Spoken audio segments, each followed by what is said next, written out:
न च मां तानि कर्माणि निबध्नन्ति Dhananjay उदासीनवदासीनम्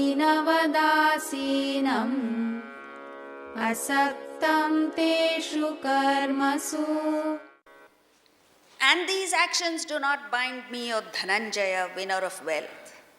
Which actions? This emanation, this creation, these waking and dream states that come into being, these activities do not bind me, O Dhananjaya. What a beautiful term he uses. Dhananjaya, he's addressing Arjuna, that is another name for Arjuna, but in a way he's addressing all of us. We are all experts at gaining the wealth of the world.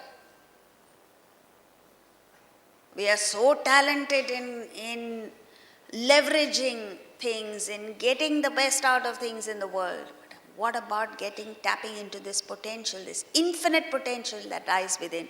There is this hint of sarcasm here. And then he says, seated like one udasinavat and asakta. These are some of the words in Sanskrit. There is no English equivalent. You have to understand what it is. Udasina is unconcerned, unperturbed, unaffected. All of this combined is udasina. But you're not just unconcerned. If he had used the word udasina, that is tamas. When you have no feelings, you're indifferent towards people, that is udasina. Then comes the rajasic state where you're affected by everything that happens.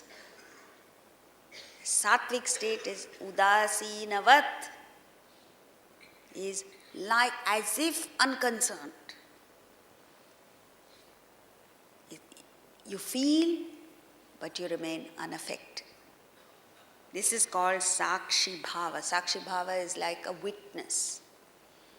A witness who appears in court is not supposed to have affiliation either towards one party or another. So there's a huge difference between udasina, which is tamas, and udasinavat, which is sattva.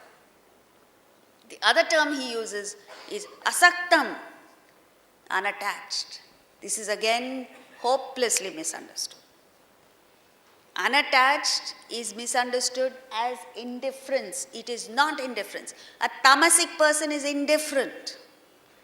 When an earthquake takes place in Mexico or wherever, you're indifferent. You don't know the people, you don't know what happens there, you couldn't care less.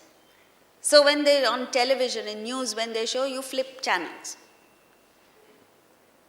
But when it takes place in our neighborhood, when the bomb blast took place in Bombay, we were very much affected. So the one state, tamas, is indifference. Then the next state, rajas, is where you're attached and you're affected. This is animalistic. A plant is stone-like in character, indifferent. Neither does it feel nor is it affected. A rajasic person, an animal like a dog, is full of feeling but affected by it. It acts on the feeling and is affected by the feeling. A human being is one who has very, very fine, deep emotions, but has the capacity of being totally unaffected by it. Detached. This was the state of Krishna. Krishna was in the midst of all kinds of things that went on around him. Very noble things went on around him. The totally unrighteous things went on. And he wholeheartedly participated in that. But within himself, he was untouched, unaffected. So these are the two qualities that we need to develop, to cultivate. And to understand first of all, understand the difference between the tamasic state and the sattvic state is very difficult.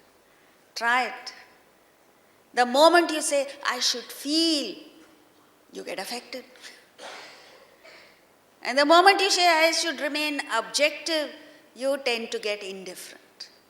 To maintain this fine, that is why the Upanishads call the spiritual path as kshurasya dhara, like a razor's edge. You take one wrong step, you go a little bit towards this and you fall off into tamas. You go a little bit on the other side, you fall off into rajas. That is why Buddha called it the middle path. To stick to the middle path, to remain unperturbed and unattached is the most difficult. It takes a lifetime of practice, sadhana, tapasya, to reach the state where you combine the two of udasinavat and asaktam. And then seated doesn't mean that a person is inactive, is active, vigorous, dynamic. But because of the detachment, it is in a state where nothing affects him. Also, a sattvic, a highly sattvic person or a realized person is one whose level of activity and power is so high that we miss it. You know, it's like a scientist who's poring over things in his lab, a musician who's coming up with subtle, highly elevating music, poet, an artist. These are not people who run around like a salesman in the sun. So you miss their activity, but that very potent, highly dynamic activity that's going on there. Next verse.